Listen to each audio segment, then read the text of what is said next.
রাজধানীর নিমতলী ট্র্যাজেডির 14 বছর আজ। পুরান ঢাকা থেকে এখনো সরেনি রাসায়নিকের গুদাম, শনাক্ত হয়নি দায়ী ব্যক্তিরা। মালয়েশিয়াগামী কর্মীদের কাছ থেকে শত কোটি টাকা হাতিয়েছে এজেন্সি সিন্ডিকেট। পথে পথে ঘুরছে স্বপ্ন ভাঙা হাজারো মানুষ। এবছর ডেঙ্গু আক্রান্তদের জটিলতা বেশি, হাসপাতালে রোগীর চাপ কম, প্রস্তুত উপজেলা স্বাস্থ্য কমপ্লেক্স, জানালেন স্বাস্থ্যমন্ত্রী। লাগাম টানা যাচ্ছে না ডিমের, খাবার ও ওষুধের দাম বাড়ায় লোকসানে খামারিরা, লাভের পুরোটাই যাচ্ছে সিন্ডিকেটের পকেটে। এবং বাজেটের 40% যাবে ভর্তুকি, সুদ পরিশোধ এবং কর্মচারীদের বেতন ভাতায় পিছিয়ে পড়ছে স্বাস্থ্য, শিক্ষা ও সামাজিক নিরাপত্তা। দর্শক দেখছিলেন শিরোনাম সংবাদ সকালে, সঙ্গে আছি আমি কানিজ লাবণী। দর্শক এবার চলে যাচ্ছে বিস্তারিত সংবাদে। রাজধানীর নিমতলী ট্র্যাজেডির 14 বছর আজ।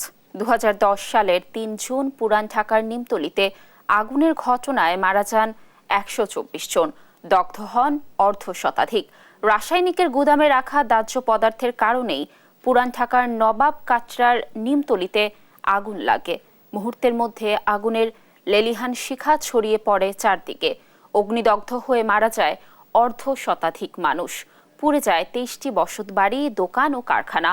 তবে এ হতাহতের ঘটনায় থানায় শুধু সাধারণ ডায়েরি হলেও কোনো মামলা হয়নি। এতে আগুনের ঘটনার জন্য দায়ীদেরও শনাক্ত করা যায়নি। এদিকে ঘটনার পর তদন্ত কমিটি পুরান ঢাকার আবাসিক এলাকা থেকে রাসায়নিক গুদাম ও কারখানা সরিয়ে নেওয়ার সুপারিশ করে। তবে সেই সুপারিশ এখনো বাস্তবায়ন হয়নি। সরকার নির্ধারিত ফির বাইরে গিয়ে এজেন্সি চক্র মালয়েশিয়াগামী কর্মীদের কাছ থেকে হাতিয়ে নিয়েছে হাজার কোটি টাকা। অনিয়ম, অব্যবস্থাপনার মাসুল হিসেবে দেশটির শ্রমবাজারে বন্ধ বাংলাদেশিদের প্রবেশাধিকার।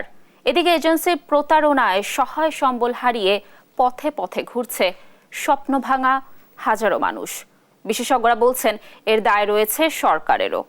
এম এ আজিমের রিপোর্ট, ক্যামেরায় ছিলেন শৈশব বর্মন।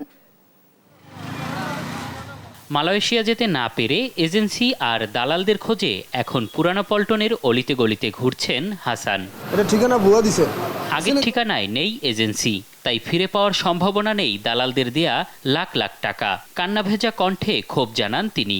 আল্লাহ ছাড়া কারো কাছে বলার আমার উপায় নাই, বুঝছেন। আমি নিজে একটা কঠিন ভুক্তভোগী, আমার লাইফটাই বরবাদ করেছি মালয়েশিয়া করিয়া। একই অবস্থা পল্টন সহ আশপাশে ঘুরতে থাকা মালয়েশিয়া যাওয়ার স্বপ্ন ভাঙা হাজারো মানুষের। দিশেহারা হয়ে পড়েছেন তারা। তো আমরা এদিক দিয়ে মানসিকভাবে, পারিবারিকভাবে সব দিক দিয়ে ক্ষতিগ্রস্ত। আমরা আর্থিকভাবে তো অনেক ক্ষতিগ্রস্ত। এই পর্যন্ত ঘুরাইতে আছে, এখনো কিছু খবর দেই নাই, কইছে আজকাল করতেছে। মালয়েশিয়া যেতে কর্মী প্রতি ৭৮,৯৯০ টাকা নেয়ার কথা থাকলেও ৫ থেকে ৬ লাখ টাকা হাতিয়েছে দালাল ও এজেন্সি চক্র। এতে লাভের অঙ্কটা ২৪,০০০ কোটি টাকা ছাড়িয়েছে। অবশ্য দালালদের ওপর দায় চাপিয়ে এজেন্সিগুলো বলছে কর্মী প্রতি মাত্র ৫ থেকে ৬,০০০ টাকা লাভ করেছেন তারা। কিন্তু দালালদের কারণে তাদেরকে দায়ী করছে ভুক্তভোগীরা। আমরা এখানে কিন্তু যখন যাই তাদের কাছে বলি যে তোমাদের কাছ থেকে কত টাকা নিয়েছে বা কি করেছে, ওরা কিন্তু তখন আমাদেরকে বলে না। তখন আমরা বলি যে আপনারা তো সরাসরি আমাদের কাছে আসেন না, যখন প্রবলেমগুলো হয় তখন আপনারা আমাদের কাছে আসছেন, কিন্তু এর আগে আপনারা আমাদের কাছে আসেন না কেন? দস্তুরকারী ছিল, তারা বিভিন্ন সময় বিভিন্নভাবে টাকা পয়সা নিয়েছে। কে কত টাকা কিভাবে নিয়েছে, শেষ বেলায় গিয়ে কত টাকায় আসছে, এটা আমার নলেজে নেই। অভিবাসন বিশেষজ্ঞরা বলছেন এমন পরিস্থিতির দায় এড়াতে পারে না সরকার। অভাব ছিল সমন্বয়ের। প্রাইভেট সেক্টর মানে রিক্রুটিং এজেন্সিদের, সিভিল এভিয়েশন কর্তৃপক্ষ এবং মন্ত্রণালয়ের, প্রবাসী কল্যাণ মন্ত্রণালয় এবং আমাদের যে বিএমইটি আছে তাদের, এটার একটা সমন্বিত জায়গা। এখন এখানে ব্লেম গেম করে আসলে লাভ হবে না। এখানে সমন্বয়টা বড় ব্যাপার ছিল, সমন্বয়টা ঠিকমতো হয়নি। ২০০৯, ১৬ ও ১৮ সালের পর চতুর্থবারের মতো বন্ধ হলো মালয়েশিয়ার শ্রমবাজার। বাংলাদেশের বড় শ্রমবাজারের অন্যতম মালয়েশিয়া। গত ১.৫ বছরে সৌদি আরবের পর সবথেকে বেশি শ্রমিক গিয়েছে সেখানে। তবে বারবারই চক্র, অনিয়ম আর দুর্নীতির অভিযোগে বন্ধ হচ্ছে শ্রমবাজারটি, যা দেশের বৈদেশিক মুদ্রা আয়ের জন্য বর্তমানে বড় ক্ষতির কারণ। এম এ আজিম, দেশ টিভি, ঢাকা। মে মাসে গেল বছরের অর্ধেক মানুষ ডেঙ্গু আক্রান্ত হয়ে হাসপাতালে ভর্তি হলেও মৃত্যু হয়েছে 6 গুণ। এবার কিছুটা দেরিতে বৃষ্টি শুরু হওয়ায় এখনো হাসপাতালে রোগীর চাপ কিছুটা কম। তবে গেল বছর 1000 মৃত্যুর বিপরীতে এবার 600 আক্রান্তের মধ্যে মৃত্যু হয়েছে 12 জনের। চিকিৎসকরা বলছেন এবার আক্রান্ত রোগীদের জটিলতাও অনেক বেশি। তবে স্বাস্থ্যমন্ত্রী বলছেন উপজেলা পর্যায়েও চিকিৎসার সব ধরনের প্রস্তুতি নিয়েছে স্বাস্থ্য বিভাগ। হাসান মাহমুদের রিপোর্ট। মুগদা হাসপাতালের ডেঙ্গু ওয়ার্ডে চিকিৎসাধীন 4 রোগী, শিশু ওয়ার্ড সহ রোববার ভর্তি রোগী 8 জন, যা গেল বছর একই সময়ে ছিল 80 জন। হাসপাতালের ভর্তি রোগীদের দীর্ঘমেয়াদী জ্বরের সঙ্গে বমি, মাথা ব্যথা সহ দেখা দিচ্ছে নানা জটিলতা। 6 দিন থেকে জ্বরে মানে কমে না, সাইরে জ্বর উঠে। 3 দিন হয়েছে আজকে নিয়ে, শুক্র শনি রোগী। আর অসুস্থের থেকে আরো 4 দিন আগ থেকে জ্বর, মাথা ব্যথা এগুলি অনেকদিন ধরে কালকার থেকে ধরা হচ্ছে ডেঙ্গু। গেল বছর মে মাসে হাসপাতালে ভর্তি হয়েছিল 1000 রোগী, মৃত্যু হয়েছিল 2 জনের। এবছর ভর্তি রোগীর সংখ্যা 644 হলেও মৃত্যু হয়েছে 12 জনের। চিকিৎসকরা বলছেন একাধিকবার আক্রান্তের কারণে রোগীর জটিলতা বেশি হচ্ছে। ম্যাক্সিমাম কমপ্লিকেটেড, কারণ খুব প্লেন রোগী কম আসতেছে, কারণ এরা সেকেন্ড থার্ড টাইম ইনফেক্টেড। যেমন অনেক রোগী জানিই না তার ডেঙ্গু আক্রান্ত, সে হয়তো জ্বর নিয়ে আসছে। অনেক রোগী কথা বলছে, স্যার আমাকে ডাক্তারও বলেন ওষুধ খেয়েছি ভালো হচ্ছে না, যখন দেখলাম পরীক্ষা করলাম ডেঙ্গু ধরা পড়লো। যেখানে এরা কমপ্লিকেটেড ডেঙ্গুর যে রোগী এগুলো বেশি আসতেছে। চলতি বছর দেরিতে বৃষ্টি শুরু হওয়ায় ডেঙ্গুর মৌসুমে কিছুটা তারতম্য হতে পারে। তবে গেল সপ্তাহের বৃষ্টির প্রভাবে কয়েকদিনের মধ্যে সংক্রমণ বাড়তে পারে বলে সতর্ক করছেন বিশেষজ্ঞরা। বৃষ্টি পড়ার সাথে সাথে দুটো ব্যাপার ঘটে, নানা জায়গায় বৃষ্টির পানি জমে থাকে, এতে পানিবাহিত রোগের প্রকোপ বেড়ে যায়। অন্যদিকে জমে থাকা পানিতে এডিস মশার প্রজনন ক্ষেত্র হিসেবে কাজ করে, ফলে এই এডিস মশা ডেঙ্গু এবং চিকুনগুনিয়ার মতো রোগের বিস্তারে সহযোগ। এদিকে স্বাস্থ্যমন্ত্রী বলছেন এবার উপজেলা পর্যায়ে চিকিৎসার সব ধরনের প্রস্তুতি নিয়েছে স্বাস্থ্য বিভাগ। স্বাস্থ্য মন্ত্রণালয়ের যেটা প্রস্তুতি, সেটা আমাদের প্রচুর স্যালাইন আছে। আমাদের এখন চিকিৎসকরা একদম উপজেলা পর্যায়েও ডেঙ্গি রোগের চিকিৎসা সম্বন্ধে ওয়াকেবল, ডেঙ্গি আমাদের গাইডলাইনও আছে। সুতরাং এতে কোনো অসুবিধা হবে বলে মনে করি না। তবে রোগীর সংখ্যা বৃদ্ধির আগে মশা নিধনে জোর দেন স্বাস্থ্যমন্ত্রী। Prevention is the best treatment. Hasan Mahmud, দেশ টিভি, ঢাকা। লাগাম টানা যাচ্ছে না মুরগির ডিমের দামে। দিনের পর দিন দাম বাড়লেও এর সুফল পাচ্ছেন না প্রান্তিক খামারিরা। উল্টো খাদ্য ও ওষুধের দাম বাড়ায় লোকসান গুনছেন তারা। খামারিদের অভিযোগ, ডিমের বাড়তি দামের লভ্যাংশ পুরোটাই খেয়ে নিচ্ছে বড় বড় কোম্পানির সিন্ডিকেট। কুড়িগ্রাম থেকে সহকর্মী মনোয়ার হোসেন লিটনের তথ্যচিত্রে টুম্পা ফ্রোজের রিপোর্ট। দ্রব্যমূল্যের ঊর্ধ্বগতিতে নিম্ন ও মধ্য আয়ের মানুষের ভরসার নাম লেয়ার মুরগির ডিম। কিন্তু বাড়তে বাড়তে এ ডিমের ডজন এখন 150-তে গিয়ে ঠেকেছে, যা গরিবের পুষ্টি চাহিদা পূরণে বড় বাধা। হঠাৎ করে 2 দিন থেকে 46 টাকা ডিম। সিন্ডিকেটরা ডিম ফ্রিজের মধ্যে রাখছে, গোডাউনের মধ্যে রাখছে, কিন্তু দোকানদাররাও তো ওই হিসেবে দোকানদাররাও বাড়ে। একটা ডিম আমরা কিনি 10 টাকায়, এখন থেকে 12 টাকা 13 টাকা। এইভাবে কি চলা যাবে? কিন্তু কারা বাড়াচ্ছে ডিমের দাম? উত্তর খুঁজতে যাওয়া যাক কুড়িগ্রামের কয়েকটি খামারে। রাজারহাট উপজেলার খামারি মনিরুল ইসলাম এনজিওর চাকরি ছেড়ে 2015 সালে শুরু করেন লেয়ার মুরগির ডিম উৎপাদন। 22 লাখ টাকা ব্যয়ে তৈরি করেন 2টি মুরগির শেড। মূলধন বিনিয়োগ করেন আরও 25 লাখ। প্রথম দিকে ব্যবসায় লাভের মুখ দেখলেও গেল কয়েক বছরে লোকসানে এই খামারি। চলতি বছরের লোকসানের পরিমাণ দাঁড়িয়েছে 23 লাখ টাকা।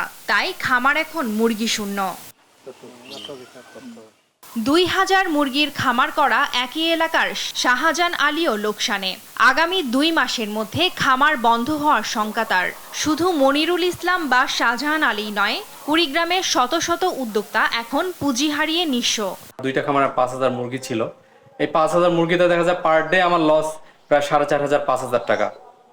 এরকম করতে করতে দেখা যায় যখন আমি ফিড এবং ঔষধ নিয়ে লাস্ট পর্যন্ত আমি চলতে পারতেছিলাম না, তখন আমি লাস্টে মুরগিগুলো বিক্রি করে দেই। ডিমের বাজার বাড়লে তখন তো চিল্লাহল্লা শুরু হয়, কিন্তু খাদ্যের বাজার যখন বাড়ে তখন তো আর কেউ কিছু কথা বলে না। আমরা খামারিরা তো এইভাবে মার খাচ্ছি। খামারিরা বলছেন ফিডের দাম বৃদ্ধি এবং বড় বড় কোম্পানি ও ব্যবসায়ীরা সিন্ডিকেট করে ডিমের বাজার নিয়ন্ত্রণ করায় বছরে বেশিরভাগ সময় উৎপাদন খরচের নিচে ডিম বিক্রি করতে হচ্ছে। এই জগৎটা একটা সিন্ডিকেটে পরিণত হয়ে গেছে, ফলে যারা কোটি কোটি টাকা ইনভেস্ট করতেছে তারাই টিকে আছে, আমাদের মতো খামারিরা আর এই জগতে টিকতে পারতেছে। দাম শুনি অনেকেই বড় বড় ব্যবসায়ীগুলো মনে করেন স্টক করতেছে। ডিমের বাজারের এসব সিন্ডিকেট ভেঙে মুরগির খাদ্য ও অন্য জিনিসের দাম সহনীয় রাখতে সরকারের প্রতি দাবি খামারিদের। নিউজ ডেস্ক, দেশ টিভি।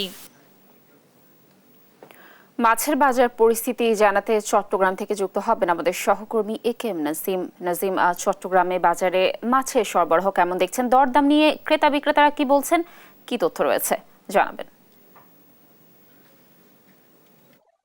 জি লাবণী, আপনি যেমনটা বলছেন, চট্টগ্রামে মাছের যে বাজার রয়েছে সেই বাজারে আসলে মাছের উত্তাপ ছড়াচ্ছে, কারণ এখানে 400 টাকার নিচে কোনো ধরনের মাছ নেই বললে চলে। এখানে প্রতি কেজি তেলাপিয়া বিক্রি হচ্ছে 250 থেকে 280 টাকা পর্যন্ত, এবং রুই মাছ বিক্রি হচ্ছে মানভেদে আপনার 420 থেকে 450 টাকা। কাতাল মাছ, লিগেল মাছ থেকে শুরু করে অন্যান্য যেগুলো দেশি বা পুকুরের মাছ রয়েছে এসব মাছরা আসলে 450 থেকে 480 টাকা পর্যন্ত এই মাছ বিক্রি হচ্ছে। পাশাপাশি অন্য যেসব মাছ রয়েছে আসলে দেশি যেসব মাছ রয়েছে সবগুলো মাছের দাম আসলে ঊর্ধ্বমুখী, কারণ এখানকার যারা ব্যবসায়ী রয়েছেন তারা বলছেন যে আসলে মাছের সরবরাহ কম থাকা এবং এই সময় বা সাম্প্রতিক সময়ে মাছ চাষ হচ্ছে কিন্তু আগে যেভাবে পাওয়া যেত সেটি পাওয়া না যায়। মাছ চাষ হওয়ার কারণে এবং মাছের যে সামুদ্রিক খাবারগুলো রয়েছে চাষ করার ক্ষেত্রে সেগুলোর দাম বৃদ্ধির কারণে আসলে মাছের দাম বাড়ছে।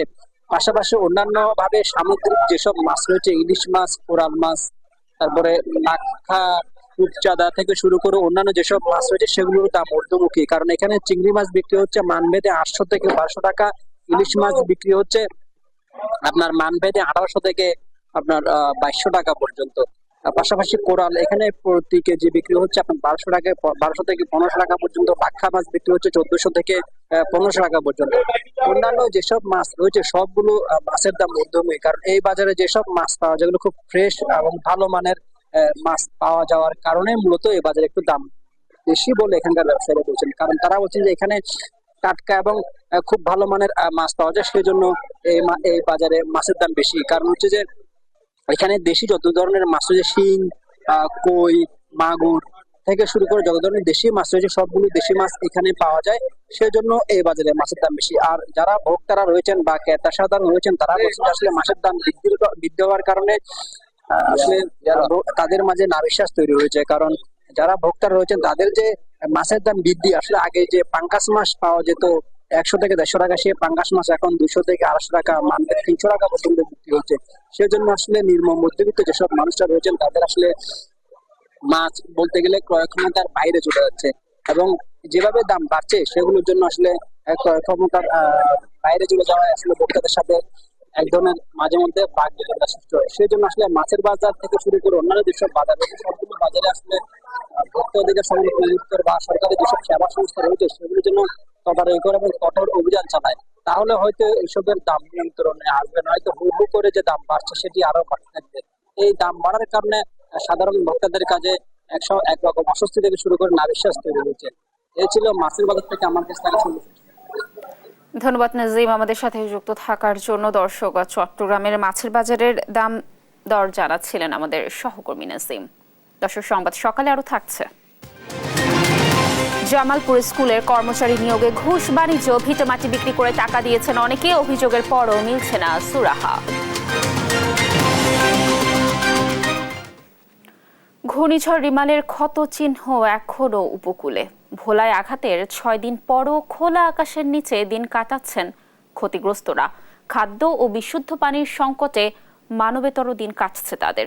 যদিও জেলা প্রশাসক বলছেন বরাদ্দ পেলে তাদের পুনর্বাসনে করা হবে সরকারি সহায়তা। সহকর্মী ছোটন সাহার রিপোর্ট, জানাচ্ছেন ফারজানা ইসলাম। ভোলার বোরহানউদ্দিন উপজেলার ছোট মানিকা গ্রামের বৃদ্ধ নূরজাহান বেগম। দিনমজুর স্বামীর অসুস্থতায় 7 সদস্যের পরিবারে চলে চরম অভাব অনটন। সহায় সম্বল বলতে একটি মাত্র ঘর থাকলেও তা ঘূর্ণিঝড় রিমালে ভেঙে গেছে। টানা 6 দিন ধরে এখন খোলা আকাশের নিচে মানবেতর দিন পুরো পরিবারের। নতুন করে ঘর তোলার সামর্থ্য নেই পরিবারটির। ক্ষয়ক্ষতি হয়েছে, দুয়ার ভাঙ্গিয়া ছুটিয়ে গেছে, ঘর দুয়ার কই থাকবো, কই যাবো, কই কি আমি হাই হতে সে কেমন কেমন। শুধু নূরজাহানই নয়, মানবেতর অবস্থায় দিন কাটছে তার মতো অনেকেরই। মাথা গোজার ঠাঁই হারিয়ে আকাশের নিচে কষ্টে দিন কাটছে তাদের। তারা বলছেন তাদের কাছে এখনো পৌঁছায়নি কোনো সহায়তা, তাই শত কষ্ট আর দুর্ভোগে ভাঙা ঘরেই আশ্রয় নিয়েছেন কেউ কেউ। আমাকে যদি কিছু সহযোগিতা করে আমরা ওইটা খারাইতে পারবো, সহযোগিতা যদি না করে আমাকে ওটার মতন কোনো শক্তি নেই। আমরা 5 দিন ধরে খালি আকাশের নিচে আমরা উদাম থাকতে আছি। ঘর দুয়ার সব পরিয়ে গেছে, মাটি চুড়ি সব ধুয়ে লেগে গেছে। আমার স্বামী নেই, আমি বিধবা। মনে করেন আমরা মানুষের বাড়িতে থাকি, ঘর দুয়ার কিছুই নাই, যে সব কিছু লেগে গেছে ভেঙে ছিঁড়ে। ঘূর্ণিঝড় রেমালে জেলার 7 উপজেলার কম বেশি ক্ষতিগ্রস্ত হয়েছে বেশিরভাগ মানুষ। তাদের এই দুরবস্থা থেকে ঘুরে দাঁড়াতে বরাদ্দ পাওয়া সাপেক্ষে সরকারি সহায়তার আশ্বাস দেন জেলা প্রশাসক। বিশেষ করে মাননীয় প্রধানমন্ত্রী দুর্গত মানুষদেরকে পুনর্গঠিত করার জন্য, তাদের পাশে থাকার জন্য জেলা প্রশাসকদেরকে নির্দেশ প্রদান করেছেন এবং সেই অনুযায়ী মূলত জেলা প্রশাসন সামগ্রিকভাবে সমন্বিতভাবে এই দুর্গত মানুষের পাশে রয়েছে। জেলায় বিধ্বস্ত হয়েছে প্রায় 2000 ঘরবাড়ি, ক্ষতিগ্রস্ত হয়েছে অসংখ্য মাছের ঘের ও ফসলি জমি, যা টাকার অঙ্কে 394 কোটি টাকা। নিউজ ডেস্ক, দেশ টিভি। এবার বাজেটের খবর।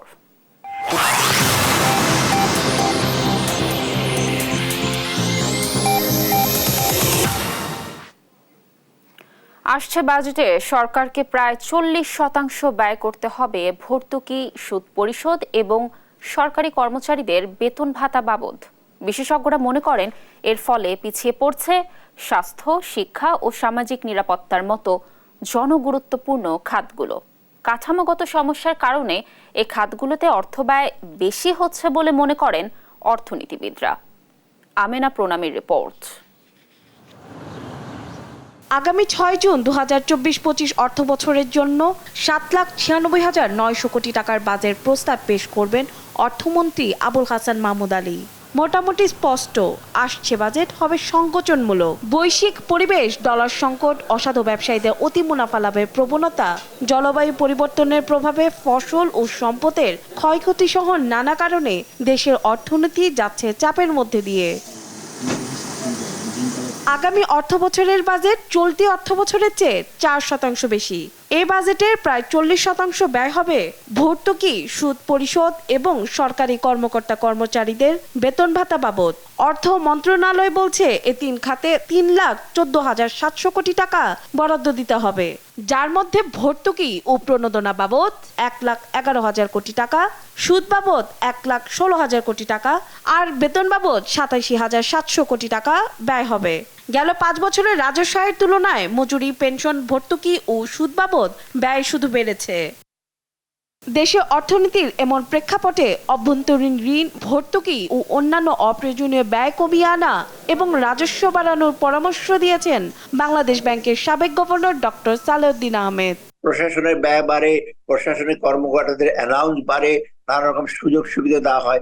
কতগুলো আশ্চর্যজনক জিনিস আছে। প্রশাসনের যারা লোক, তাদের যে আপনার পেনশন বেনিফিট, সেটা সামাজিক নিরাপত্তা হিসাবে ব্যবহার করে। এটা কি সামাজিক নিরাপত্তা? সামাজিক নিরাপত্তা কাদের জন্য? যারা দুস্থ, বিধবা, প্রতিবন্ধী, তাদের জন্য সামাজিক। আর কাঠামোগত সমস্যার কারণে এসব খাতে অর্থব্যয় বেশি হচ্ছে বলে মনে করেন অর্থনীতিবিদ ও সাবেক গভর্নর ডক্টর আতিউর রহমান। একটা কাঠামোগত সমস্যা। আমরা যে কাঠামোর মধ্যে আছি, যেমন বেতন তো বন্ধ করতে পারবো না, পেনশনও বন্ধ করতে পারবো না, সুতরাং রেট অফ ইন্টারেস্ট যেটা তোমার বিভিন্ন ঋণ করেছি তার তো কিস্তি দিতে হবে, তার রেট অফ ইন্টারেস্ট তো দিতে হবে।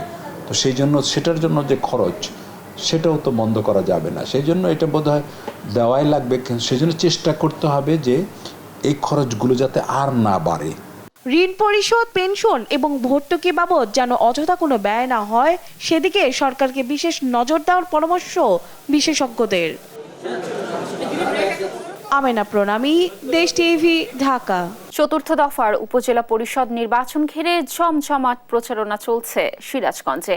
5 জুন কামারখন্দ ও রায়গঞ্জে হবে ভোট। শেষ মুহূর্তে প্রচারণায় ব্যস্ত প্রার্থীরা। জয়ের ব্যাপারে সবাই আশাবাদী হওয়ায় মিলছে হাড্ডাহাড্ডি লড়াইয়ের আভাস। সহকর্মী সাইম উদ্দিনের তথ্যচিত্রে দেখুন ডেস্ক রিপোর্ট। 4 ইউনিয়ন নিয়ে গঠিত সিরাজগঞ্জের কামারখন্দ উপজেলা।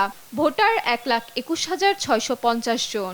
চেয়ারম্যান পদে 5 জন, ভাইস চেয়ারম্যান পদে 4 জন ও মহিলা ভাইস চেয়ারম্যান পদে লড়ছেন আরও 4 জন। 5 জুনের ভোট ঘিরে প্রচারণায় দিনরাত এক করছেন প্রার্থীরা। এই নির্বাচনে আমি বিশেষ করে সামাজিক শৃঙ্খলা, মাদকমুক্ত কামারখন্দ এবং কর্মসংস্থান সৃষ্টির সাথে সাথে অবকাঠামো উন্নয়ন কার্যক্রম ব্যাপকভাবে গ্রহণ করার প্রতিশ্রুতি নিয়েই আমি মানুষের দ্বারে দ্বারে ঘুরছি। জনগণের পাশে দাঁড়ানোর উদ্দেশ্যেই জনগণের কল্যাণমূলক কাজ করার জন্যই আসলে আমি নির্বাচনে আসছি।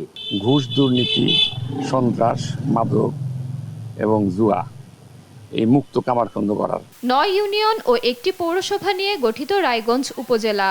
ভোটার 2,61,840 জন। চেয়ারম্যান পদে 4 জন এবং ভাইস চেয়ারম্যান পদে 5 জন ও মহিলা ভাইস চেয়ারম্যান পদে লড়ছেন 4 জন। নির্বাচনের রেজাল্ট কি হবে জানি না। আমাদের নির্বাচনের প্রচারণার যেটা মূল বিষয় যেটা সেটা অসংখ্য ভোটের উপস্থিতি করা, এবং আমার মনে হয় যে অন্যান্য উপজেলার যে পরিমাণ ভোট উপস্থিত হয়েছে এখানে তার চেয়ে কিছু বেশি অবস্থিত হবে। তরুণ প্রজন্মকে সামনের দিকে এগিয়ে নিয়ে যাওয়ার জন্য উদ্যোক্তা হিসেবে গড়ে তোলা, পাশাপাশি অবকাঠামো উন্নয়ন থেকে শুরু করে এই রায়গঞ্জ উপজেলাবাসীর জন্য সার্বিকভাবে আমি কাজ করে যেতে চাই। রিটার্নিং কর্মকর্তা বলেছেন, চতুর্থ ধাপের উপজেলা পরিষদ নির্বাচন সুষ্ঠু করতে সব ধরনের প্রস্তুতি সম্পন্ন করেছে নির্বাচন কমিশন। নিউজ ডেস্ক, দেশ টিভি। দর্শক, যেমনটি বলছিলাম, চলছে চতুর্থ ধাপের উপজেলা নির্বাচনী প্রচারণা। এ নিয়ে বিস্তারিত জানাতে রংপুর থেকে যুক্ত হচ্ছেন আমাদের সহকর্মী রফিকুল ইসলাম। রফিক, রংপুরে কেমন দেখছেন নির্বাচনের প্রচারণা? ভোটের পরিবেশ নিয়ে কি বলছেন প্রার্থী ও ভোটাররা? কি তথ্য আছে জানাবেন আমাদের। লাবণী, আপনাকে ধন্যবাদ। আপনি যেমনটি বলছিলেন যে আজ মধ্যরাতেই চতুর্থ ধাপের উপজেলা পরিষদ নির্বাচনের যে প্রচারণা সেটি কিন্তু শেষ হবে। অর্থাৎ শেষ সময়ের যে প্রস্তুতি সেটি প্রার্থী, কর্মী এবং সমর্থক যারা আছে তারা চালিয়ে যাচ্ছেন। আমি আপনাকে একটু তথ্য দিয়ে রাখি যে রংপুরের এবারে নির্বাচনে 2টি উপজেলায় অনুষ্ঠিত হবে, রংপুরের বদরগঞ্জ এবং তারাগঞ্জ উপজেলায়। আমরা আজকে নির্বাচনের খবর জানাতে তারাগঞ্জ উপজেলায় এই মুহূর্তে রয়েছি। আমরা এখানকার যারা আইন শৃঙ্খলা রক্ষাকারী বাহিনীর সদস্যরা দায়িত্বে রয়েছেন, এখানকার যারা ভোটার রয়েছেন, আমরা তাদের সঙ্গে কথা বলেছি। তারা বলছেন যে এখন পর্যন্ত এখানকার নির্বাচনের পরিবেশ অত্যন্ত সুষ্ঠু রয়েছে, শান্তিপূর্ণভাবে প্রার্থীরা প্রচার করছেন। আমি এখানকে একজন প্রার্থীর প্রতিনিধি রয়েছেন, আমরা তাকে যুক্ত করতে চাই যে আজকে রাতেই প্রচারণা শেষ হচ্ছেন। এই প্রচারণায় তারা কি দেখছেন, কি পরিস্থিতি দেখছেন, অবস্থা কেমন, আমরা তার সঙ্গে কথা বলতে চাই। কালকের পরই তো ভোট। জি, মোটরসাইকেল আলহামদুলিল্লাহ আমাদের খুবই ভালো। আমরা মোটরসাইকেল মার্কা ইনশাল্লাহ অনেক বিপুল ভোটে আমরা ইনশাল্লাহ জয়যুক্ত হবো ইনশাল্লাহ। এবং আমাদেরকে তারাগঞ্জ 5টা ইউনিয়নের সাধারণ জনগণ আমাদেরকে যে স্বতঃস্ফূর্তভাবে তারা ভোটটা দিবে আর কি।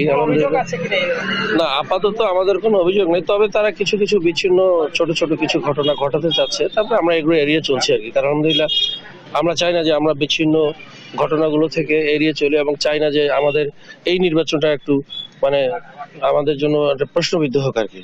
ইনশাল্লাহ আমরা এই জন্যই আমাদের যারা কর্মী আছে এবং যারা আমাদের মাঠ পর্যায়ে কাজ করছে তাদেরকে আমরা বলেছি যে আমরা যেন কখনোই তাদের সঙ্গে কোনো লাগাবাজা না করি। তারা যদি আমাদের করতে চায় আমরা এড়িয়ে চলবো ইনশাল্লাহ। লাবণী, আপনি শুনছিলেন। একটি বিষয় জানিয়ে রাখি যে রংপুরের তারাগঞ্জে 5টি ইউনিয়ন এবং বদরগঞ্জে 10টি ইউনিয়ন, একটি পৌরসভা মিলে এবারে চতুর্থ ধাপের নির্বাচন অনুষ্ঠিত হবে। অর্থাৎ এখানকার 2টি উপজেলার 4 জন চেয়ারম্যান প্রার্থী, 8 জন ভাইস চেয়ারম্যান এবং 6 জন মহিলা ভাইস চেয়ারম্যান প্রার্থী রয়েছেন। আমরা এখানকার যারা ভোটার রয়েছেন তাদের সঙ্গে কথা বলেছি।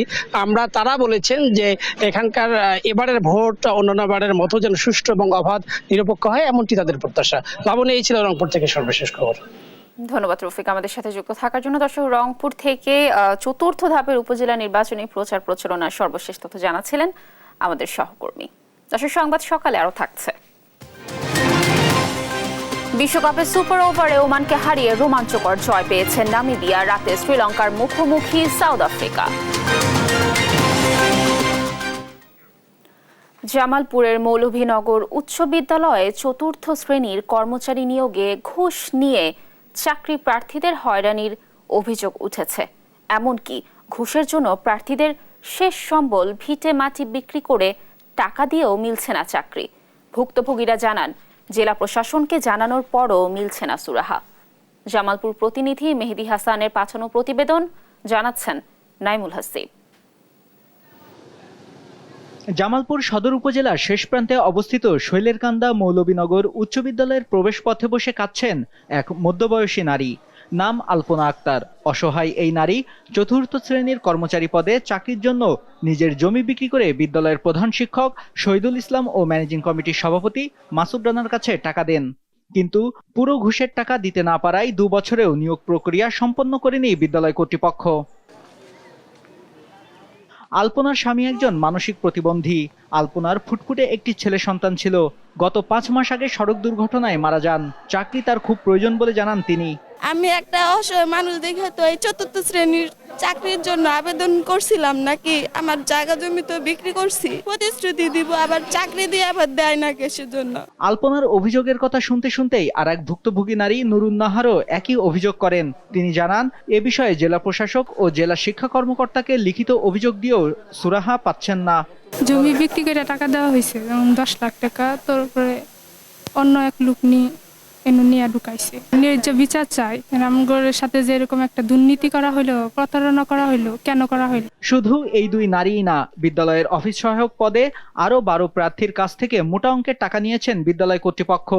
স্থানীয়রা বলেন, প্রধান শিক্ষক ও ম্যানেজিং কমিটির সভাপতি মৌলভীনগর উচ্চ বিদ্যালয়কে দুর্নীতি, ঘুষ বাণিজ্য ও অনিয়মের আখড়ায় পরিণত করেছেন। এরা নিয়োগ নিয়ে যে সব টাকাগুলা নিছে অসহায় মানুষের কাছ থেকে, তাদের কিন্তু দেয় নাই, চাকরি দেয় নাই, না নেয়া এদের হরানি করাইতেছে। চাকরি না দিতে খালি টাকা করে আত্মসাৎই করতেছে। আত্মসাৎ ছাড়া এনে কিছু নাই, সব আত্মসাৎ। কথা বুঝছেন? তা যাই হোক, আমরা এটার বিচার চাই। গোপনে অবৈধভাবে নিয়োগ প্রক্রিয়া বাতিল করা, প্রধান শিক্ষক ও ম্যানেজিং কমিটির সভাপতির দুর্নীতি তদন্ত করে দ্রুত ব্যবস্থা নেওয়ার দাবি এলাকাবাসীর। বলতে নিয়োগের কথা কইছি। নিউজ ডেস্ক, দেশ টিভি।